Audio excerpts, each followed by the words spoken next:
Pasca sesi praktis Jumat kemarin, Luca Marini menganggap kedatangan Albesiano adalah kabar baik yang akan membawa banyak informasi dan pengetahuan dari sudut pandang teknis. Namun kehadiran Romao menurut Marini tidak akan mengubah filosofi kerja HRC.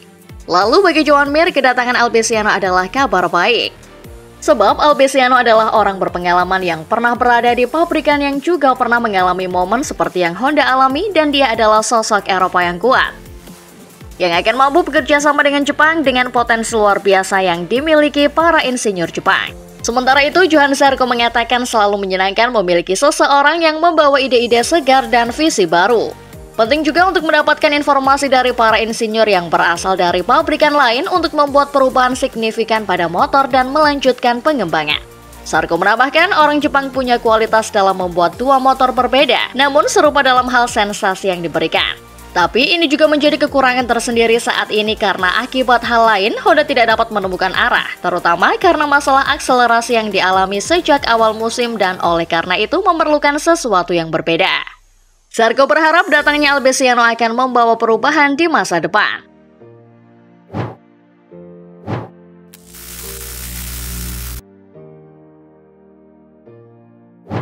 Setelah kejutan merekrut Romano Albesiano sebagai direktur teknis, Honda Racing Corporation dirumorkan akan membuat gebrakan besar lainnya di MotoGP.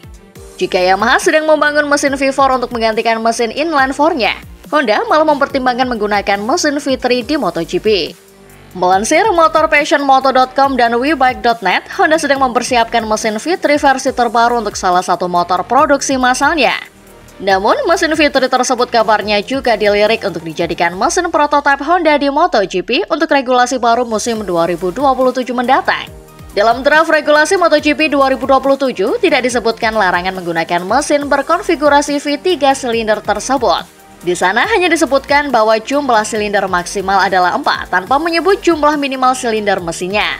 Selain itu, mesin 3 silinder dianggap lebih cocok dengan mesin baru MotoGP 2024 yang disunat dari 1000 cc menjadi 850 cc tersebut. Honda sendiri punya pengalaman membuat mesin dengan jumlah silinder berbeda di MotoGP lebih dari 2 dekade silam. Saat era MotoGP dimulai dengan mesin 4 tak, Honda mengeluarkan mesin V5 untuk RC211V saat pabrikan lainnya menggunakan mesin 4 silinder. Gebrakan Honda tersebut membuat mempertahankan kejayaannya pada awal era 4 tak, setelah dominasi pada era 2 tak. Jika benar, maka akan sangat menarik melihat pertarungan Honda dengan mesin V3-nya melawan V4 dari pabrikan-pabrikan lainnya.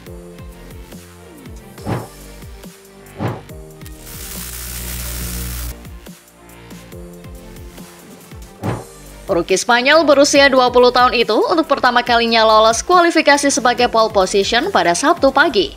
Sempat kehilangan posisi terdepan di awal balapan sebelum merebutnya kembali dari pembalap Ducati Francesco Bagnaia. Namun dengan hanya 3 lap tersisa, ia membuang peluangnya untuk meraih kemenangan perdana karena jatuh di tikungan 5. Acosta bahkan mengatakan crashnya itu adalah kesalahan yang bodoh darinya. Acosta menjelaskan di momen itu dirinya sedikit keluar dari racing lane yang benar, karena mencoba masuk tikungan dengan sedikit lebih melebar dan dengan sudut kemiringan yang lebih besar. Acosta mengaku crashnya ini menyakitkan, tetapi di balik semua rasa sakit itu ada hal positifnya. Sisi positifnya yaitu dari segi kecepatan dirinya tetap kompetitif. Ini dibuktikan meskipun Acosta sempat mendapatkan jarak yang cukup jauh dari Francesco Bagnaia sebelum crash, Acosta mengatakan tidak berusaha untuk mengejarnya, hanya mengalir saja.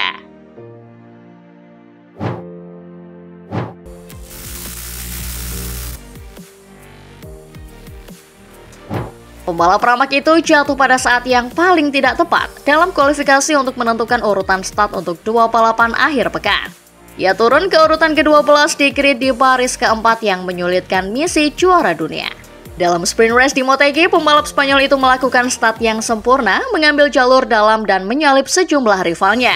Ketika sudah menyingkirkan 6 pembalap, ia disalip Marquez dan tidak dapat dibalasnya.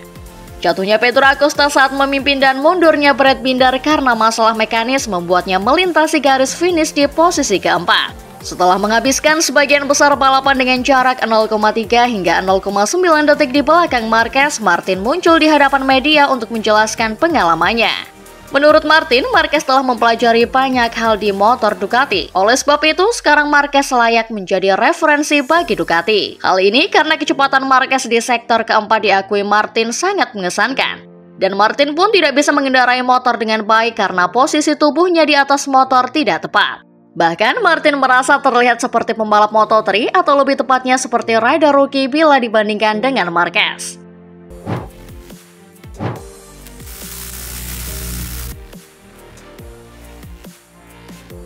Pembalap Afrika Selatan ini memulai sprint race dari posisi kelima di grid dan berada dalam pertarungan podium di posisi keempat pada fase awal balapan 12 lap. Akan tetapi pada putaran ketiga Binder melambat dan terpaksa menghentikan motornya karena apa yang kemudian didiagnosis sebagai masalah elektronik misterius. Hal ini pada akhirnya mempengaruhi kinerja mesin. Tim KTM sudah bekerja keras untuk mencari tahu apa yang sebenarnya terjadi guna memastikan hal ini tidak akan terjadi lagi. Rekan setimnya Jack Miller berakhir sebagai pembalap KTM teratas saat bendera finish sprint di posisi ke-8.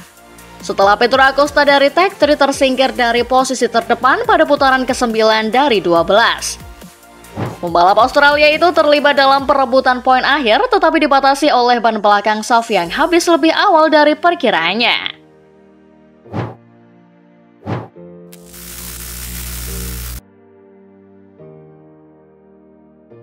Sang juara dunia memimpin dari posisi kedua di grid selama 2 putaran pertama sprint Motegi. Tetapi ia kembali disusul oleh pole sitter Pedro Acosta dan tampaknya akan tetap berada di posisi 2 sampai bendera finish dikibarkan. Namun kecelakaan yang dialami Acosta pada lap 9 memberi Bagnaia keunggulan balapan. Dengan jaraknya dari Enea Bastianini dan Marc Marquez adalah 1,3 detik saat memasuki lap terakhir. Tetapi Bagnaia kemudian melambat di lap terakhir dan hanya unggul 0,181 detik dari Bastianini di bendera finish.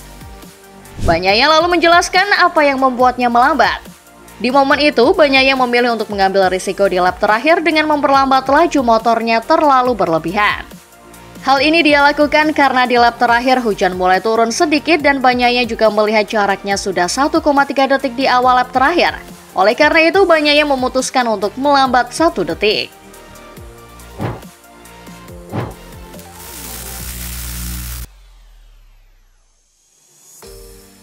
Start dari posisi 9, Marquez bisa mengakhiri sesi tersebut di urutan 3. Hal itu tidak terlepas dari start apik yang dijalani pembalap asal Spanyol tersebut. Ditambah lagi, pemimpin balapan Pedro Acosta terjatuh saat pertengahan lomba. Namun, Marquez sebetulnya punya kesempatan untuk mengakhiri sesi itu di posisi 2. Sayangnya, duelnya melawan Bastianini di 2 lap terakhir berujung dengan kekalahan. Usai sprint race, Marquez mengaku sempat terpikir untuk melancarkan serangan di lap terakhir ke Bastianini. Namun, ia juga sadar pembalap tim Ducati Lenovo itu bakalan bertahan dengan sangat ketat. Marquez pun mengakui punya kecepatan yang sama dengan Bastianini. Dirinya pun menerima dengan ikhlas posisi 3 setelah berjuang melawan Bastianini. Marquez mengaku podium adalah tujuan utamanya di sprint race MotoGP Jepang 2024. Dia memang sempat mencoba mendorong laju motor lebih keras tetapi enggan mengambil risiko lebih besar.